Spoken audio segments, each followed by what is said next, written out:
The publisher Nimbus actually approached me. They were familiar. I write an environmental column for The Coast, which is Halifax's weekly independent paper. And so I suggested what became Eco-Innovators, which is sort of a series of stories of people in Atlantic Canada doing the work of creating a green economy or a greener way for us to be and creating new systems. So by personalizing those stories, I feel that it serves as better inspiration and just see that a more sustainable life is very possible and not at all painful. I wanted to cover the region, so I was sort of balancing the 4 Atlantic provinces and also seeing where stuff fit into the 10 themes I've laid out, so the 10 chapters in the book. People in the book are really making sustainable food more accessible and available.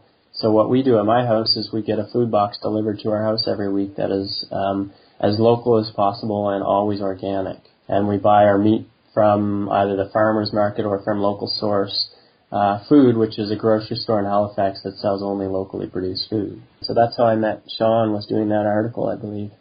And when I thought of the book, he was just a natural fit for what I wanted to do with the book. My name is Sean Gallagher. I run Local Source. We have a catering company, a market, and a bakery in Halifax. We deal directly with farms and source everything locally. We're situated in the north end of Halifax, which is kind of a half gentrified, half super urban mixed population of artists, people that live in public housing, tons of students, lots of young families that are raising kids, a lot of kind of really switched on people when it comes to their food politics. Actually, I opened the market as a bit of a reaction to what the neighborhood wanted.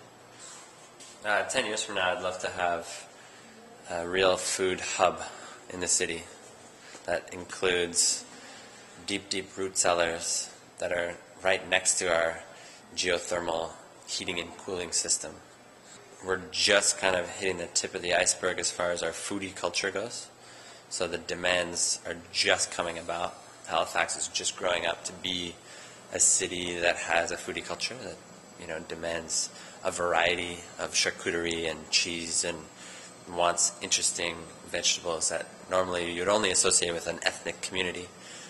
So that culture is happening all across North America, which is good to see, and it's a positive sign for the future of agriculture.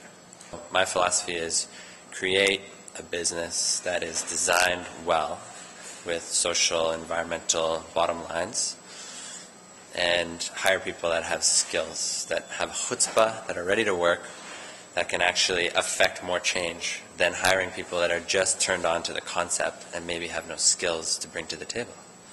I think with Chris, probably just being in the neighborhood and him working with the Coast, he was familiar with our work, and potentially Dalhousie campus, when he was a student there, potentially eating our food. Every reaction I've had so far is it's wonderful to see this, because there is a lack of discussion of the positive stuff that's being done on the environmental front. It's just good storytelling, so that's generally what people have been telling me so far. I just want to show that it's possible. There is another way that we can be living and running our economy, and there are in fact people doing it now quite successfully.